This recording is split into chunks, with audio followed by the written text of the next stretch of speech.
Aleluia. Boa noite, irmãos. Graça e paz, amém?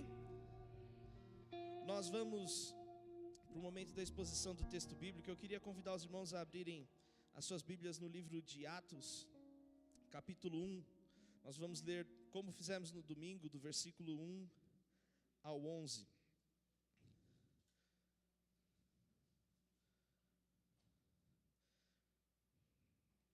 Amém?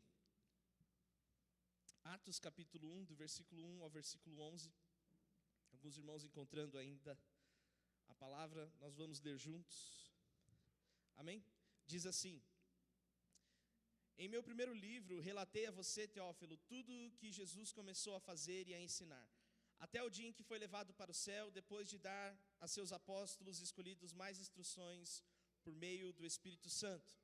Durante os 40 dias após seu sofrimento e morte, Jesus apareceu aos apóstolos diversas vezes.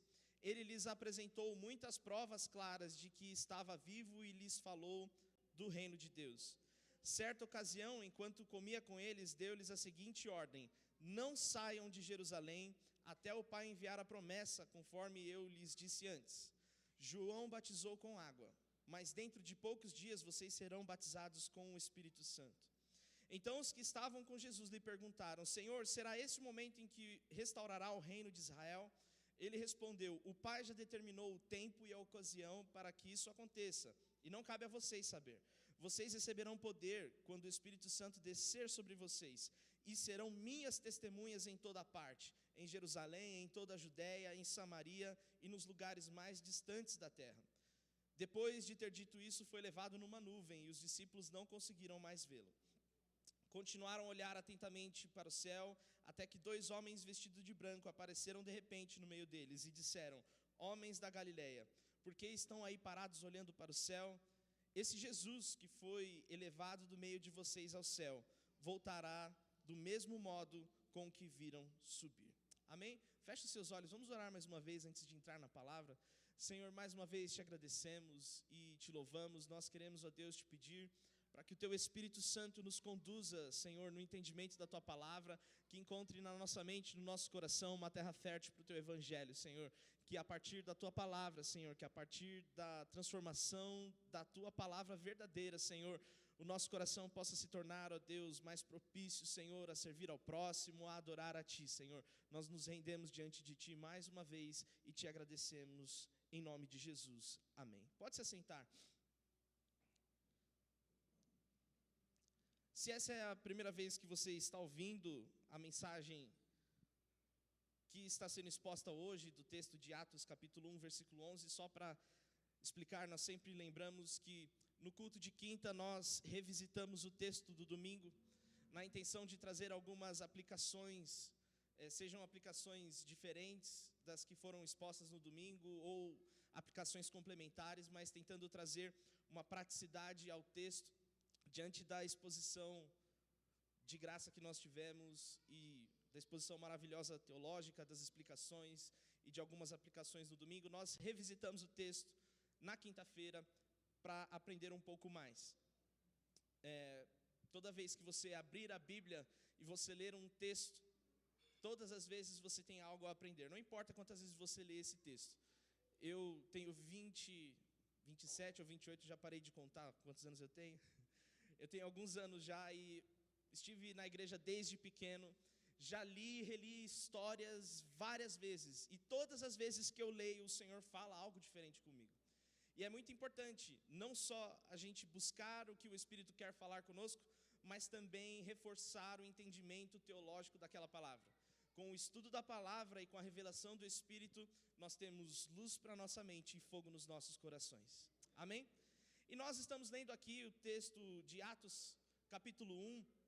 Essa é o início do texto que Lucas escreve.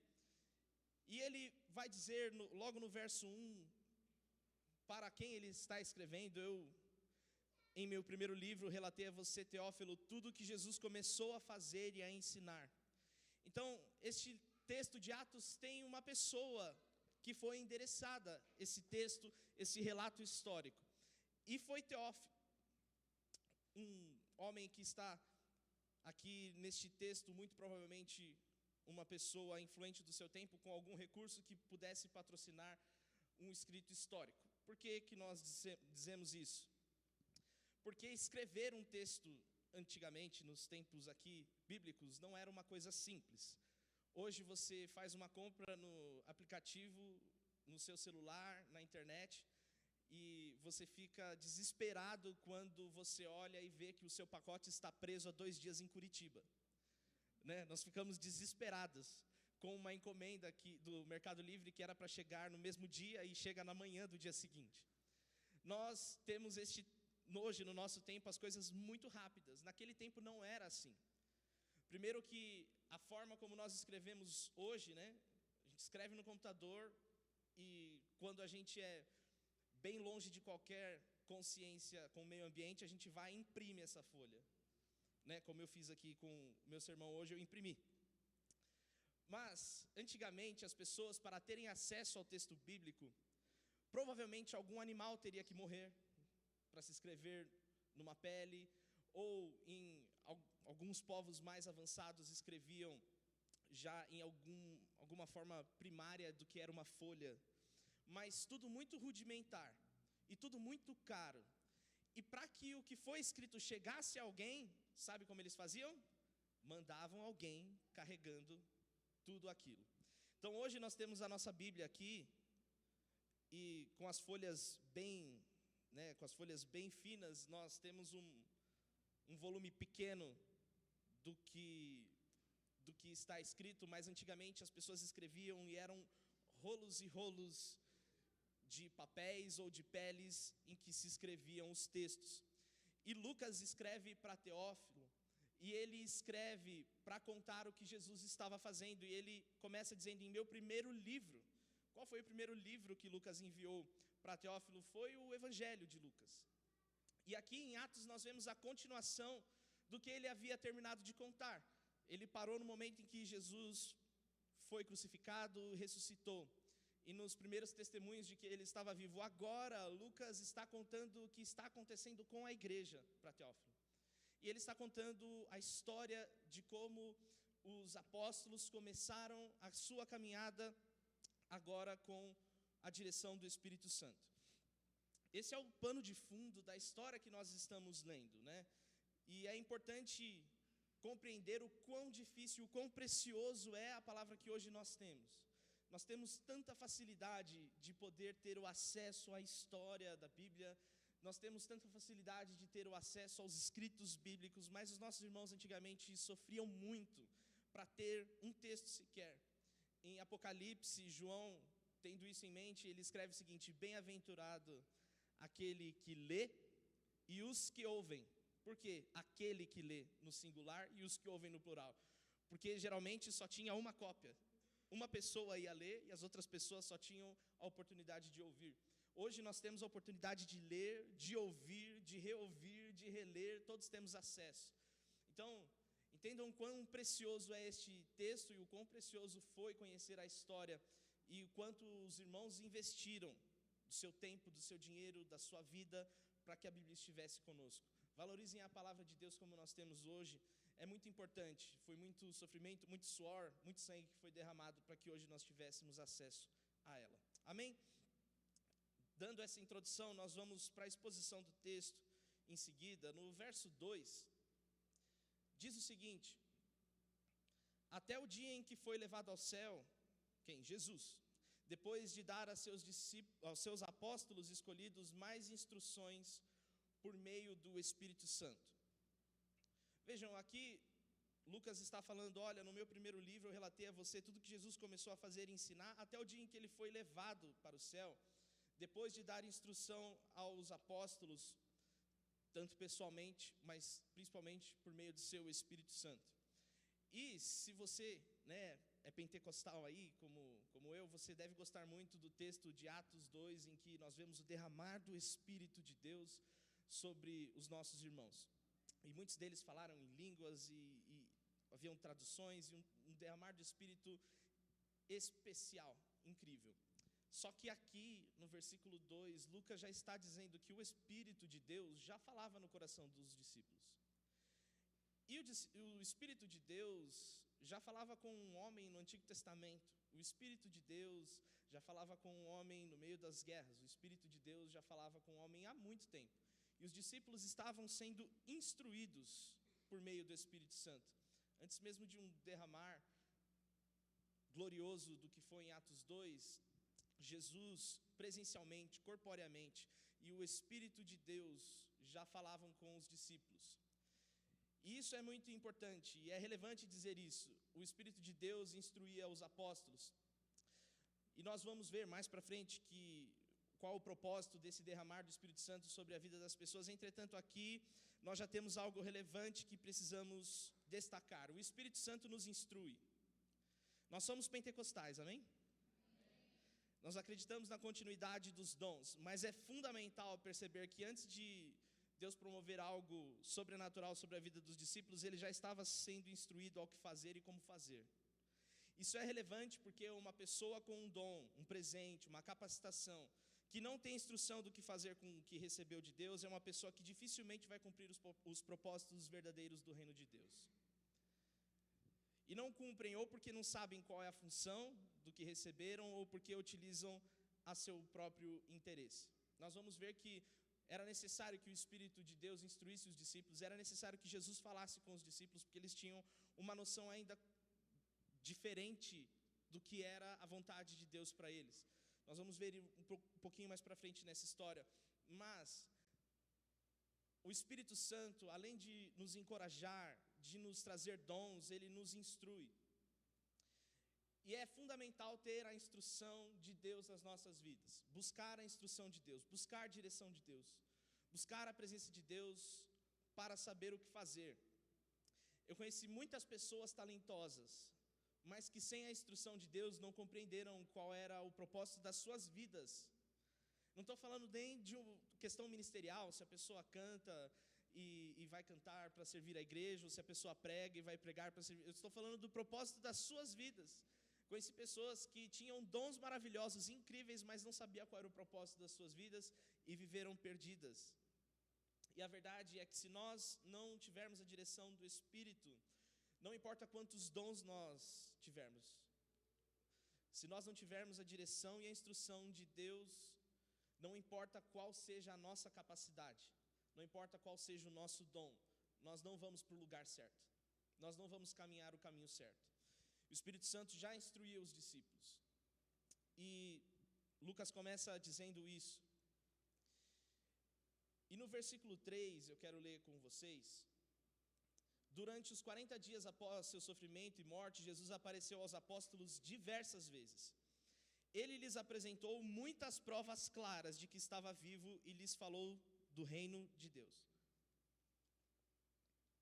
Olha que incrível. As provas da ressurreição de Jesus Cristo, tanto a sua morte quanto da sua ressurreição, foram públicas e verificáveis.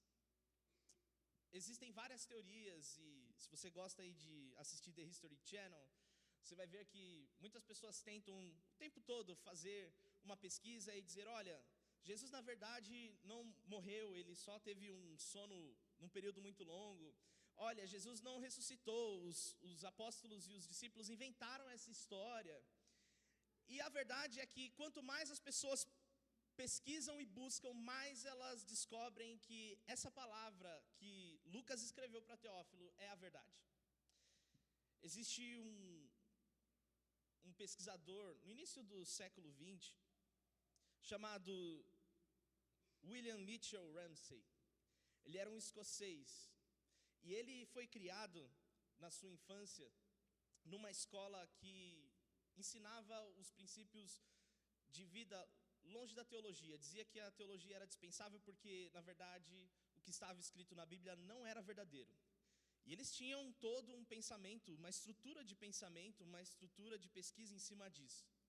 E este menino, desde pequeno, foi criado nessa escola. E quando ele cresceu, resolveu trabalhar como um arqueólogo, pesquisando a história, provando a história por meio da arqueologia. E ele foi para as cidades, lógico, muito no seu coração, pelo que ele havia sido ensinado na infância, ele foi para as cidades onde Paulo pregou, para provar que o texto que está ali era mentira. Ele era um ateu convicto, ele era uma pessoa que não cria em Jesus e que tinha convicção de que essa palavra era mentira. E no meio da sua pesquisa, adivinha o que aconteceu? Sir William Ramsay se converteu. Nós vamos ler, o pastor Renan provavelmente vai fazer a exposição do texto de Atos no capítulo 11, e há um relato de uma grande fome no tempo do governador, do imperador Cláudio. E as pessoas não tinham comprovação disso, e as pessoas diziam que parte do texto era mentiroso, inclusive porque há esse relato de fome, mas não tinha nenhum relato histórico desta fome. E uma das descobertas de Sir William foi justamente que o capítulo 11 de Atos é pura verdade. Existiu uma grande fome no tempo do imperador Cláudio. Ninguém sabia disso, todos diziam que a Bíblia era mentira. No final de todo o seu trabalho e pesquisa, ele pôde confirmar com a sua ciência e consciência de que Cristo ressuscitou dentre os mortos. Isso é incrível. Jesus morreu, ressuscitou ao terceiro dia e está vivo. Isso é importante. Os discípulos também tinham essa certeza. Durante os 40 dias após o seu sofrimento e morte, Jesus apareceu aos apóstolos diversas vezes. Ele lhes apresentou muitas provas claras de que estava vivo e lhes falou do reino de Deus. Jesus está vivo, glória a Deus por isso. Nós hoje nos reunimos aqui com essa certeza. O nosso irmão William Ramsay descobriu isso nos anos 30 e nos anos 40. Buscando a verdade por meio da ciência, da arqueologia, ele descobriu a verdade, se converteu aos caminhos do Senhor. Não existe nada no mundo, nem na ciência, que possa afirmar claramente que Jesus não ressuscitou dentre os mortos e que Ele morreu. Isso é verdadeiro e nós podemos nos alegrar por isso. Nossa fé não é baseada em fideísmo, nossa fé é baseada na verdade da Bíblia. E essa palavra se confirma todos os dias. Glória a Deus por isso. E Lucas faz questão de dizer a Teófilo que, olha, é verdade, Jesus deu não uma, mas várias provas de que estava vivo. Essa é a certeza que eu e você precisamos carregar de início. Quando nós queremos nos aproximar de Jesus, é importante que nós creiamos nele. E crer de verdade. Sabe por que isso muda?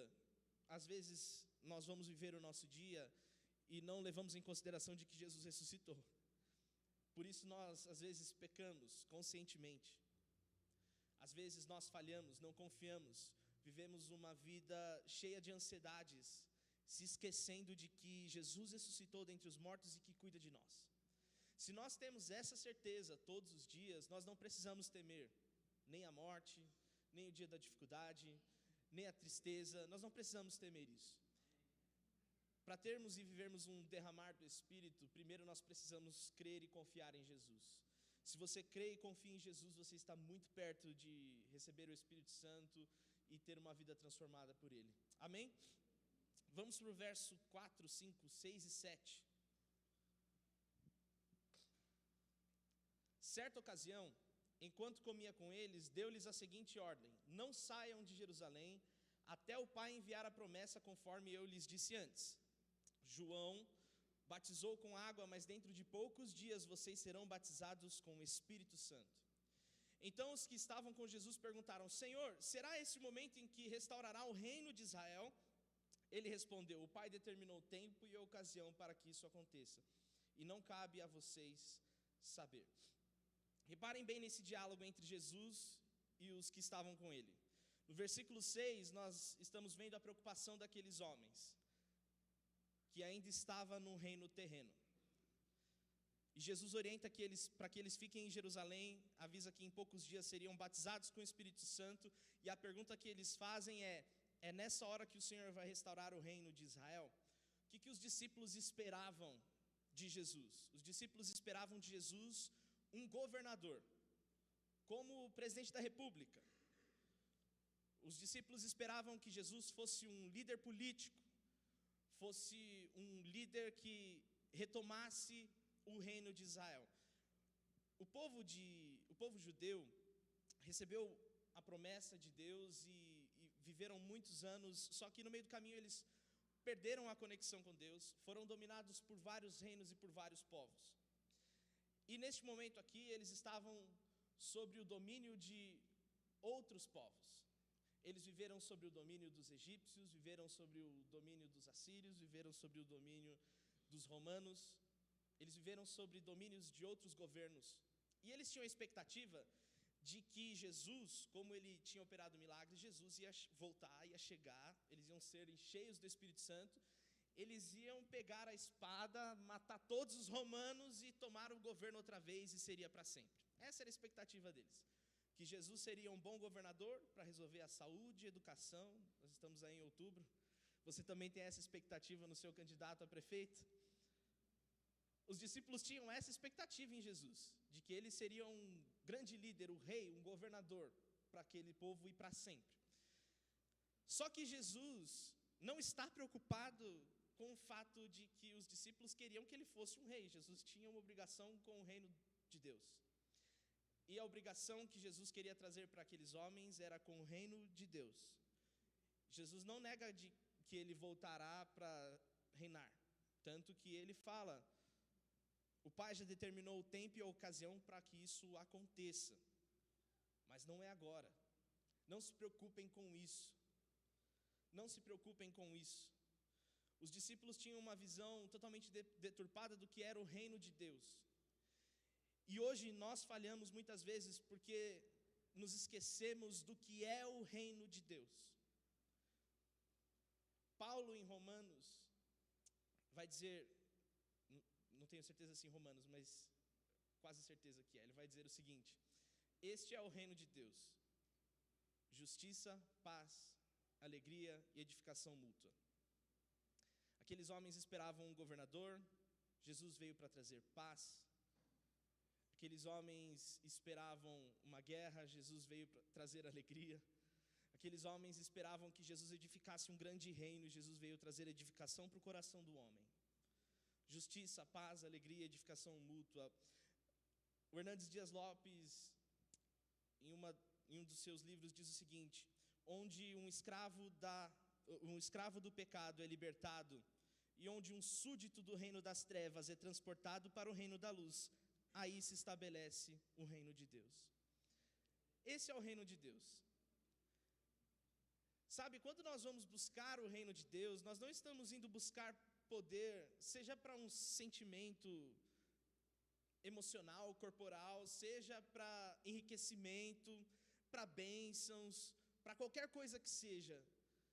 A intenção de Deus com o seu reino para conosco não é nos enriquecer, não é com o nosso bem-estar social.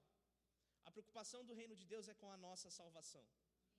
Jesus, quando os discípulos perguntam para ele: é agora que o Senhor vai resolver todos os nossos problemas? Jesus disse: o Pai já determinou um tempo e a hora para isso, não se preocupem com isso, vivam o reino de Deus.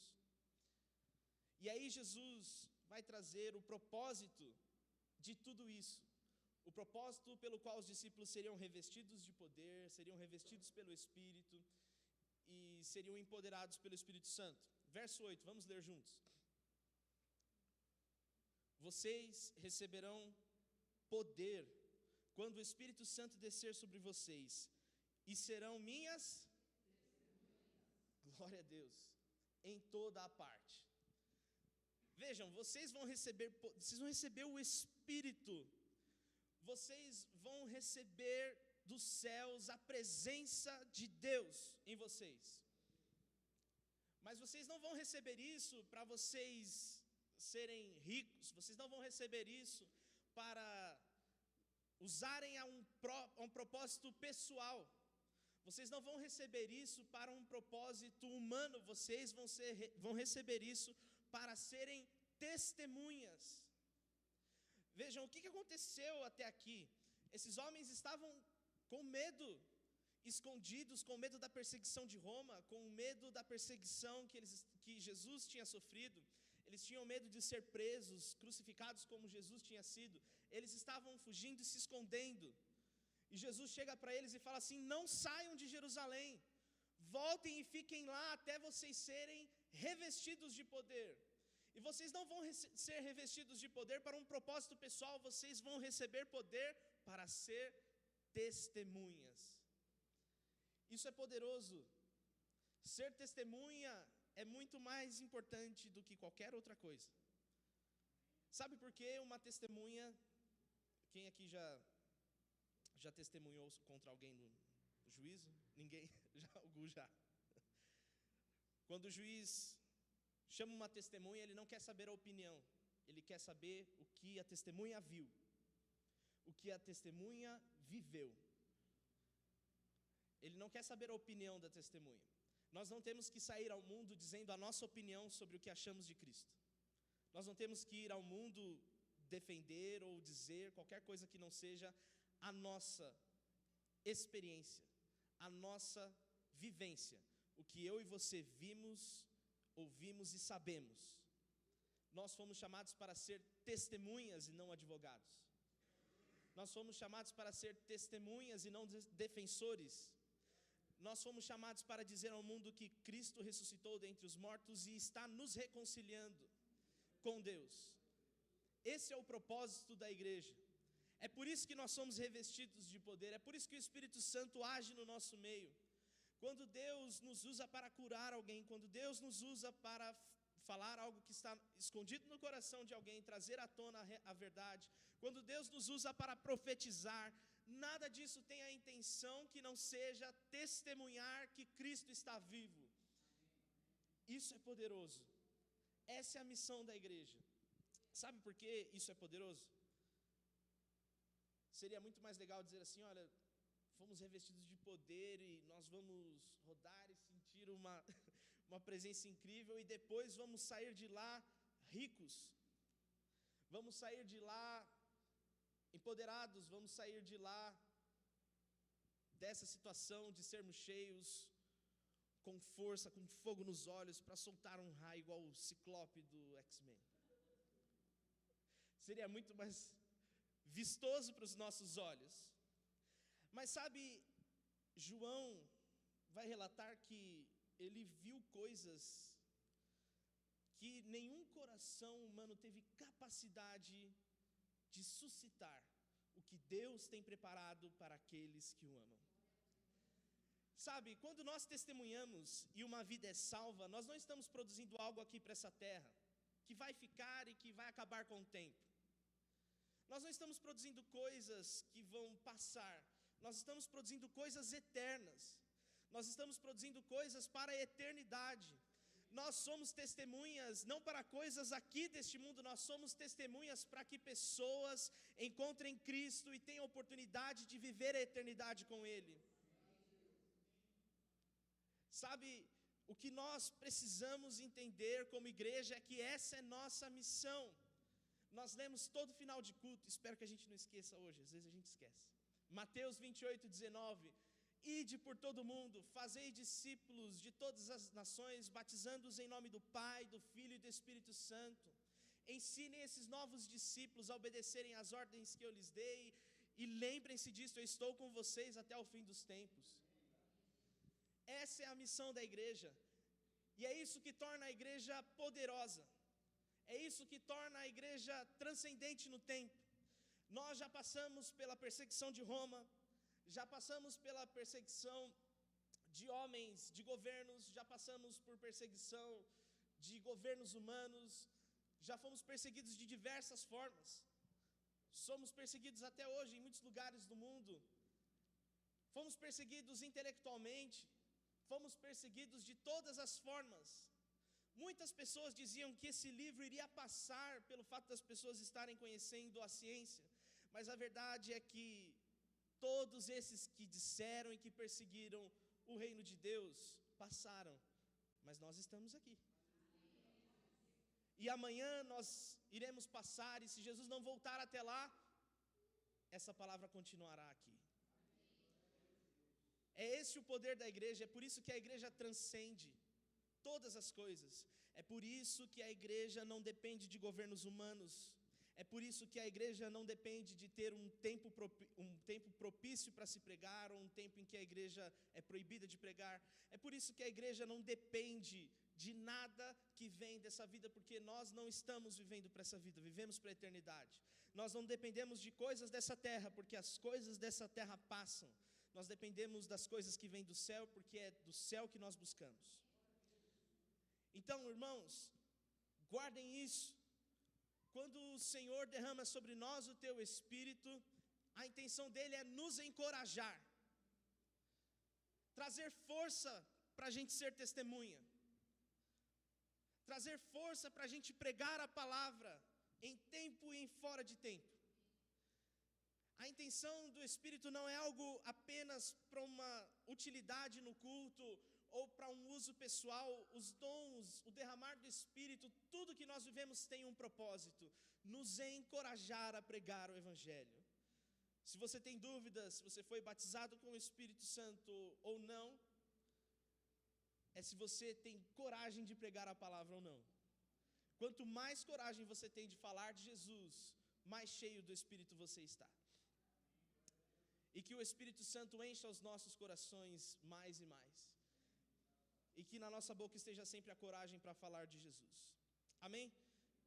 Vamos para o verso 9, 10 e 11.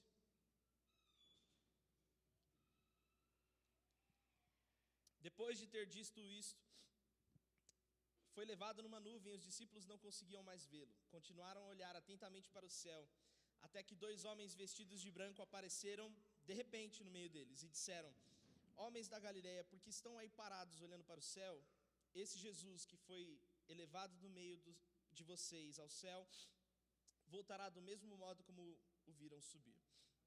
A subida de Jesus foi pública. Ele foi levado numa nuvem e os discípulos ficaram ali parados olhando para o céu. E é normal, né? Você vê um negócio desse, acontecer, você vai ficar ali um tempo. Mas apareceram 2 homens vestidos de branco e lembraram os discípulos, de uma forma bem sutil, o que Jesus disse para eles. Esses homens não estavam falando algo novo para os discípulos. Esses homens estavam dizendo o que Jesus já havia dito: eu vou voltar. E esses homens dizem para os apóstolos: olha, não fiquem olhando aí para o céu desse jeito não. No tempo oportuno ele vai voltar. Cabe a nós compreender e aprender com o que Jesus havia falado com os discípulos. Enquanto a gente não testemunha se cumprir o que João viu na ilha de Patmos, há outra coisa que precisa ser restaurada. João viu um novo céu e uma nova terra, e todas as coisas tinham sido feitas novas. Nós iremos ver esta cena acontecer, eu e você. Vamos chegar lá. Mas enquanto nós não vemos este tempo, que os discípulos também estão esperando acontecer, existe uma missão. Enquanto Deus não restaura todas as coisas, tem uma coisa que ainda está para ser restaurada: o coração do homem.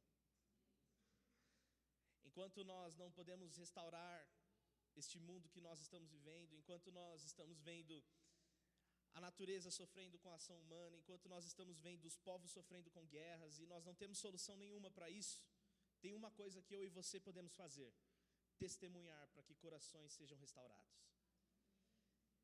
E juntos, caminhando, pregando, falando de Jesus, testemunhando sobre Ele, cheios do Espírito, nós vamos caminhar a nossa vida. Não sabemos se Jesus vai voltar antes de partirmos, ou se vamos ser arrebatados. Nós não sabemos o que vai acontecer, ou se vamos morrer antes disso.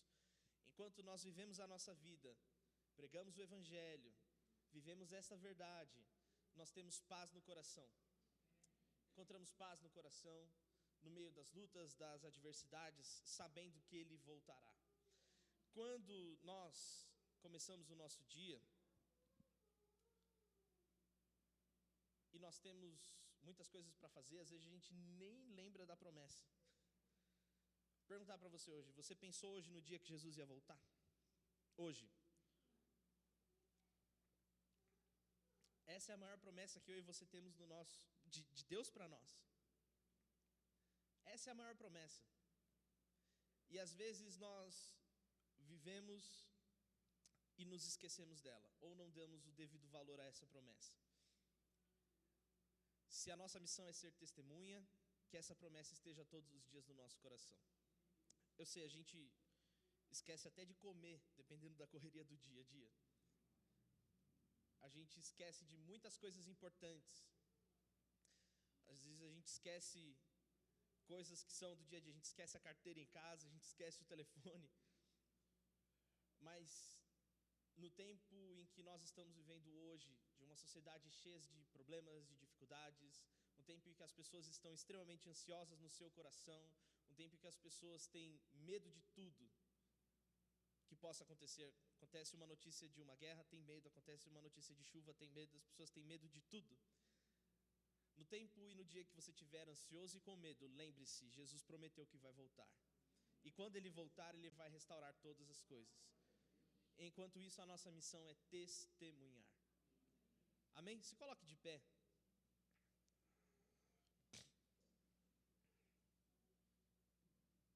Nós já vamos orar e encerrar este tempo de exposição do texto bíblico. Mas lembrem-se disso, busque a instrução do Espírito Santo. Guarde seu coração a promessa de que Jesus irá voltar. Enquanto essa promessa não se cumprir, testemunhe. Você não precisa provar para ninguém que Jesus morreu e ressuscitou dentre os mortos. Você só precisa mostrar com a sua vida que Jesus ressuscitou dentre os mortos. Pastor Renan mencionou no domingo, os discípulos foram cheios do Espírito Santo, e o que nós vemos acontecer depois, tem um homem doente na entrada do templo, e ele fala, você tem uma esmola? E aqueles homens dizem para aquele homem sentado, doente, eu não tenho ouro, não tenho prata, mas o que eu tenho te dou, levanta e anda. Testemunharam que Jesus está vivo. Se você não tiver dinheiro, se você não tiver um grande dom, se você não tiver, simplesmente mostre com a sua vida, com o seu dia a dia, que Cristo ressuscitou e te reconciliou com o Pai. Isso é suficiente. As pessoas, a gente pode ter a expectativa de que as pessoas estão querendo ver um grande milagre para se converterem, mas o maior milagre que alguém pode receber é ter o seu coração transformado, ter a sua vida transformada, ter a sua vida restaurada. Esse é o maior milagre. A gente até consegue conviver com uma doença, ou padecer de uma doença pode nos levar dessa vida, mas não pode levar a nossa vida eterna, entende? Um coração transformado vale mais do que qualquer coisa. E é isso que nós temos para o mundo. Nós não temos grandes espetáculos, não temos grandes fortunas para poder chegar para as pessoas, que é o que elas tanto querem, mas nós temos o que o mundo precisa, a palavra de Deus viva no nosso coração. Vamos testemunhar Cristo, e em breve Cristo voltará para nos buscar. Amém? Feche seus olhos, vamos orar juntos. Pai, nós te agradecemos, Senhor, por tudo que o Senhor fez por nós, e nós estamos aqui, Senhor, sempre disponíveis para que o Teu Espírito nos instrua, nos empodere, Senhor, nos fortaleça e nos encoraje, Senhor. Nós queremos, ó Deus, nessa noite te pedir, Senhor, se alguém aqui no nosso meio, Senhor, está se sentindo, ó Deus, distante de Ti, Senhor, por algum motivo, ou, ó Deus, ainda não teve a experiência, ó Deus, de ser cheio do Teu Espírito, Senhor, que o Teu Espírito Santo possa abençoar esta pessoa nessa noite, Pai. Se alguém aqui entrou triste, Senhor, que o Senhor possa trazer a alegria novamente, Senhor, ao coração. Nós te pedimos, ó Deus, que o Senhor nos conduza a nossa mente, conduza a nossa vida, Senhor, para testemunharmos que o Senhor morreu dentre os mortos, ressuscitou ao terceiro dia, e que o Senhor voltará para nos buscar. Nós queremos, ó Deus, testemunhar isso. Nos ensine, ó Deus, a testemunhar isso nas nossas casas, no nosso trabalho, onde nós estamos no nosso dia a dia, ó Deus, que nós possamos ser testemunhas verdadeiras e cumprir, Senhor, com o propósito do Teu reino em nós. Nós te pedimos e te agradecemos em nome de Jesus. Amém e amém. Deus abençoe.